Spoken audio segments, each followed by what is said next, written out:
Chapitre 11. La chambre de maman. Morgane sourit de nouveau, et le cœur me manqua.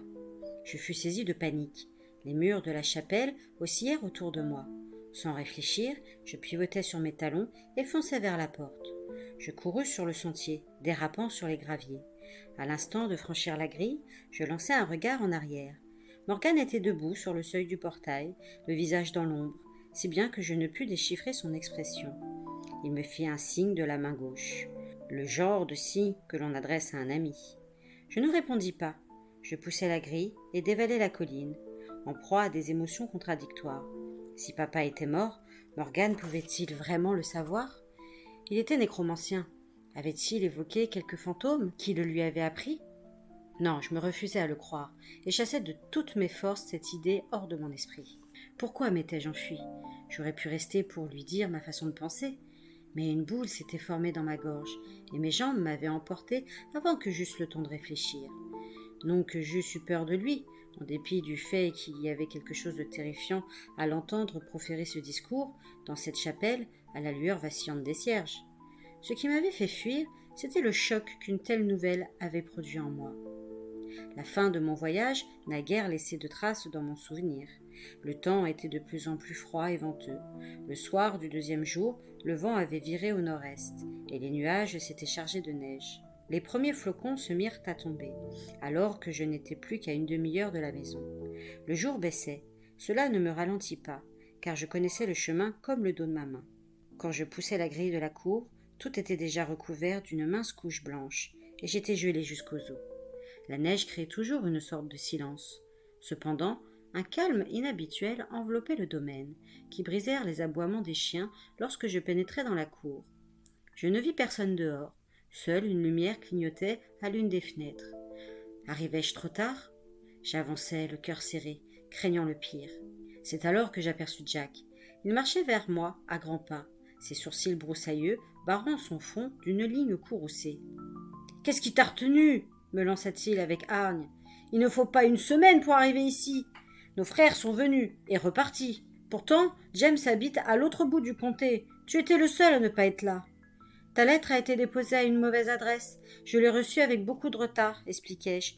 Est-ce que j'arrive à temps ?» Et là, j'avais déjà lu la réponse sur le visage de mon frère. Il soupira et baissa la tête, évitant mon regard. Quand il se redressa, ses yeux brillaient de larmes. « Il nous a quittés, Tom, » murmura-t-il. Toute colère disparut. Il est mort paisiblement pendant son sommeil il y a 8 jours. Nous tombâmes dans les bras l'un de l'autre, sanglotant tous les deux. Je ne reverrai plus mon père. Je n'entendrai plus sa voix, ni les histoires qu'il me racontait, ni ses paroles pleines de sagesse. Je ne pourrai plus lui tenir la main, ni lui demander conseil. Plus jamais. Ses pensées étaient intolérables. Puis je me rappelais quelqu'un qui devait ressentir cette perte encore plus douloureusement que moi. « Pauvre maman !» dis-je quand je réussis enfin à parler. « Comment va-t-elle ?»« Mal, Tom, vraiment mal !» soupira Jack avec tristesse. « Pour la première fois de ma vie, je l'ai vue pleurer, et c'était un spectacle bien pénible. Elle était dans un état effrayant. Elle n'a ni mangé ni dormi pendant plusieurs jours. Le lendemain de l'enterrement, elle a préparé un sac. Elle a quitté la maison en disant qu'elle s'absenterait quelque temps. » « Où est-elle allée ?» Jack secoua la tête, l'air misérable. « Si je le savais. » Je me souvins alors ce que papa m'avait dit. Maman avait sa propre vie à mener. Après qu'il serait mort et enterré, elle retournerait probablement dans son pays. Le moment venu, il me faudrait me montrer brave et la laisser s'en aller avec le sourire. Bien sûr, je ne dis rien à Jack. J'espérais seulement que maman n'était pas partie pour toujours. Aurait-elle pu le faire sans me dire adieu? Je ne le croyais pas. Je désirais tant la revoir encore une fois, même si ce devait être la dernière. Ce fut le souper le plus lugubre que j'eusse connu. C'était si triste de n'avoir à table ni papa ni maman, de regarder leur chaise vide. La petite Marie était dans son berceau, à l'étage. Jack, Ellie et moi, nous picorions du bout de nos fourchettes. Ellie restait silencieuse. Elle me souriait quand je croisais son regard, et j'avais l'impression qu'elle guettait le bon moment pour me dire quelque chose. « Ce ragoût est délicieux, Ellie, déclarai-je. Pardonne-moi de ne pas lui faire honneur, je n'ai pas très faim. » « Ne t'inquiète pas, Tom, reprit-elle gentiment. Je comprends. Aucun de nous n'a d'appétit. Mange tout de même un peu, il te faut garder des forces. L'instant est sans doute mal choisi. poursuivis-je. Je voulais cependant vous féliciter, tous les deux. Lors de ma dernière visite, maman m'a dit que vous alliez avoir un deuxième bébé. Un garçon ? Jack eut un sourire navré et s'efforça de maîtriser les tremblements de sa voix. Merci, Tom. Si seulement papa avait vécu assez longtemps pour voir son petit-fils. Puis il s'éclaircit la gorge, comme s'il s'apprêtait à énoncer une nouvelle importante. Tom, commença-t-il, pourquoi ne resterais-tu pas ici, jusqu'à ce que le temps s'améliore ? Tu n'es pas obligé de repartir dès demain. Pour tout te dire, 2 bras de plus ne serait pas de trop. James a dû repartir au bout de 3 jours. Son travail l'attendait. James, le puiné, était forgeron. Je doutais qu'il soit resté après l'enterrement uniquement pour aider Jack. À cette saison, les activités de la ferme étaient réduites. Elles n'avaient rien à voir avec les labours du printemps ou les moissons d'automne. Non, Jack requérait ma présence pour les mêmes raisons qui l'avaient incité à retenir James. Malgré sa répulsion pour mon futur métier d'épouvanteur, il espérait que je remplirais le vide creusé par l'absence de nos parents. « Je serais heureux de rester, lui assurai-je. « C'est gentil à toi, Tom. Cela me fait plaisir, dit-il en repoussant son assiette à peine entamée. À présent, je vais me coucher.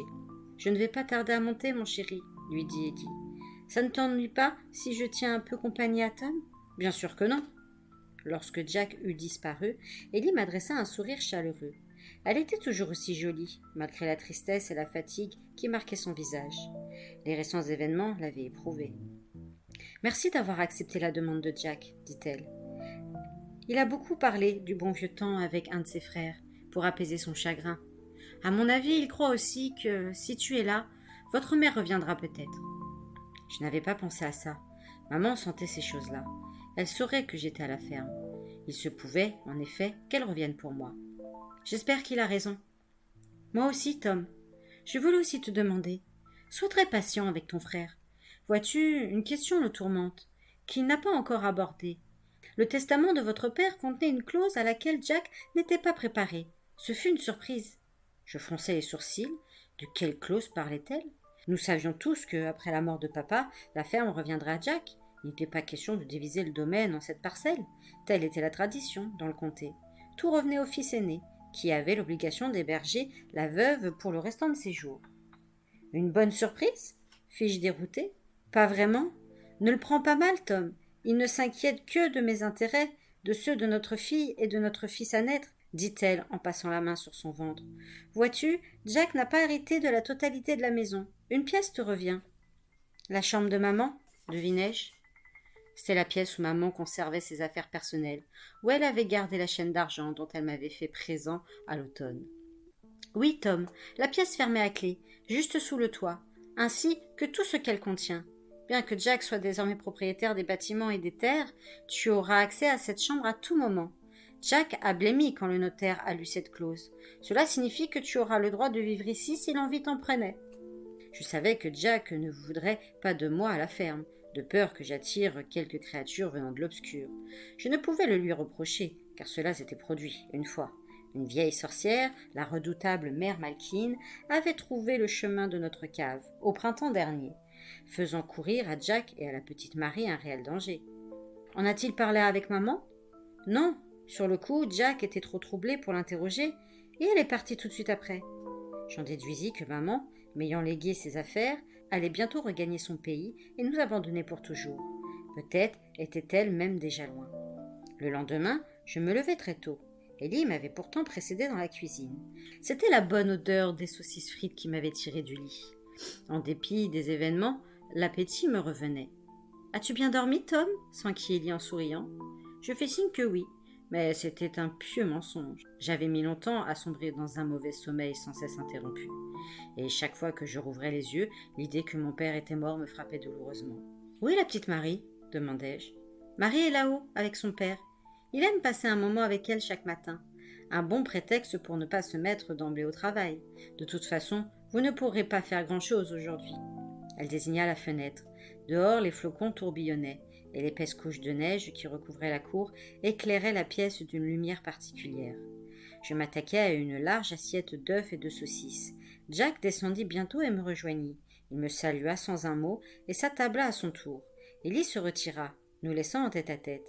Mon frère chipotait, mâchant lentement chaque bouchée, et je me sentis coupable de manger avec autant d'appétit. Ellie m'a dit qu'elle t'avait parlé de la clause, lâcha-t-il enfin. J'acquiesçai d'un mouvement de menton. Écoute, Tom, en tant que fils aîné, je suis l'exécuteur testamentaire, et il est de mon devoir de m'assurer que les dernières volontés de papa soient respectées. Je me demandais, malgré tout, si nous ne pourrions pas trouver un arrangement. Si je t'achetais cette pièce, me la vendras-tu? Si j'arrive à réunir l'argent? Quant aux affaires de maman, qui sont à l'intérieur, je suis sûre que M. Grégory te permettrait de les entreposer à Chipenden. Laisse-moi un peu de temps pour réfléchir, Jack, fis-je. Trop d'événements se succèdent, je suis encore sous le choc. Et ne t'inquiète pas, je n'ai pas l'intention de venir m'installer ici, je serai assez occupé ailleurs. Jack fouilla dans la poche de son pantalon et en sortit un trousseau de clés. Il le posa devant moi sur la table. Il y avait une grande clé et plusieurs petites.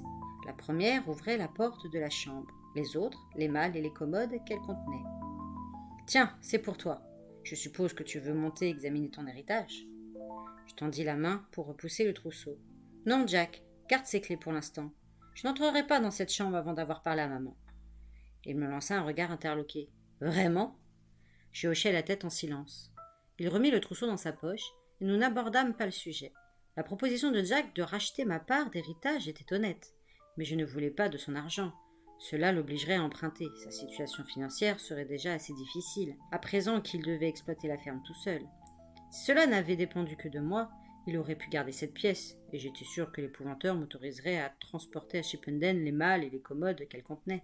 Seulement maman souhaitait que la pièce me revienne. Je le devinais. Cela m'empêchait d'accepter tout de suite l'offre de mon frère. C'était sûrement maman qui avait imposé cette clause à papa. Or, elle ne faisait jamais rien sans raison. Je ne pouvais prendre aucune décision avant d'en avoir discuté avec elle. Cet après-midi-là, j'allais sur la tombe de papa. Jack avait voulu m'accompagner. J'avais refusé. J'avais besoin de réfléchir, seule avec mon chagrin. Je voulais également m'assurer de quelque chose, et la présence de Jack m'en aurait empêché. Il n'aurait pas compris, et cela l'aurait troublé inutilement. Je marchais lentement, de façon à arriver au coucher du soleil, quand il restait juste assez de jour pour me permettre de trouver la tombe. Le cimetière couvert de neige était à 1 mile environ de l'église. L'ancien cimetière qui entourait le bâtiment étant plein, on avait dû en créer un nouveau, dans un champ bordé d'une haie d'aubépines. La tombe de papa était dans la première rangée. Aucune dalle ne la recouvrait encore. Son nom était gravé sur une simple croix de bois. John Ward, qu'il repose en paix. Je restai un moment debout devant cette croix. Je me remémorais les moments heureux que nous avions passés en famille, les jours de ma petite enfance, au milieu de mes frères. Je me rappelais la dernière fois où j'avais parlé à papa. Il m'avait dit sa fierté d'avoir un fils aussi courageux. Les larmes me montèrent aux yeux, et je me mouchais bruyamment. Mais la nuit tombait. Je pris donc une grande inspiration et me concentrai sur la tâche que je devais accomplir. C'était un travail d'épouvanteur. « Papa, papa » appelai-je dans le noir. « Es-tu là? M'entends-tu » 3 fois, je lançai mon incantation. Seul le hurlement du vent dans la haie et l'aboiement lointain d'un chien me répondirent. Je soupirai de soulagement. Papa n'était pas là. Son esprit n'était pas retenu sur cette terre. Il n'était pas un spectre errant près de sa tombe. Je voulais croire qu'il était en route vers un monde meilleur. Je n'avais pas vraiment de conviction quant à l'existence de Dieu, si toutefois il existait. Daignerait-il m'entendre? Je n'avais pas non plus l'habitude de prier. Pour papa, je fis une exception. « S'il te plaît, Dieu, murmurai-je, il mérite d'être en paix. C'était un honnête travailleur, et je l'aimais. » Puis, le cœur lourd, je retournai à la ferme. Je restai chez mon frère presque 1 semaine. Lorsque je décidai de partir, il pleuvait. La neige dans la cour tournait en boue. Nous n'avions pas de nouvelles de maman, et je me demandais si je la reverrais. Cependant, mon devoir était de retourner à Anglezark pour voir comment allait mon maître. J'espérais que son état s'améliorait. Je promis à Jack et à Ellie de leur rendre visite au printemps. Nous prendrions alors une décision à propos de la pièce. Je suivis de nouveau la longue route vers le sud, pensant au changement qu'entraînait la mort de papa. Hier encore, je vivais à la ferme avec mes frères et notre père était en pleine santé. À présent, c'était fini. Même si je revenais, je n'aurais plus le sentiment de rentrer chez moi. Les bâtiments seraient toujours là. Je verrais toujours la colline du Pendu depuis la fenêtre de ma chambre. Mais sans papa, sans maman, ça ne serait plus ma maison. Tout cela était à jamais perdu.